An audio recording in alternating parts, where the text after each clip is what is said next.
কবুল করে নেয়, সাথে সাথে গ্রহণ করবে। আমি নবী মুহাম্মদ রাসূলুল্লাহ সাল্লাল্লাহু আলাইহি ওয়াসাল্লাম, তাহলে আমার নিজের মনটা একটু শান্তি পাবে, কারণ আমার খাদিজা চলে গিয়েছে, কোনো আমার ক্ষতি নেই, আমার চাচা চলে গিয়েছে, আমার কোনো ক্ষতি নেই। তবে আমার জাতি, আমার দায়ের বাসীরা যদি ইসলামের দাওয়াতটা মেনে নেয়, তাতে আমার আনন্দ আত্মাটা শান্তি লাভ করবে।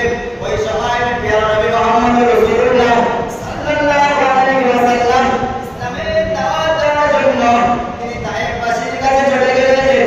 ও আমার দায়ের বাসীরা, আজকের দিনে আমি তোমাদের ঘরে এসেছি, আজকের দিনে আমি তোমাদের ঘরের নিকটে চলে এসেছি। আজকের দিনে কি তোমরা একটা কালেমা পড়ে দেবে, লা ইলাহা ইল্লাল্লাহ মুহাম্মাদুর রাসূলুল্লাহ।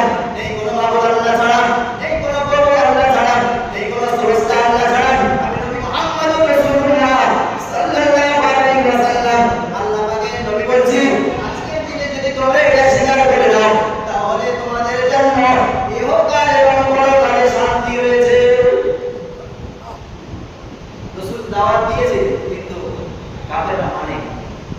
মক্কার কুফারে কুরাইশ, আবু জেহেল, হাইব্রিড শয়তান, আবু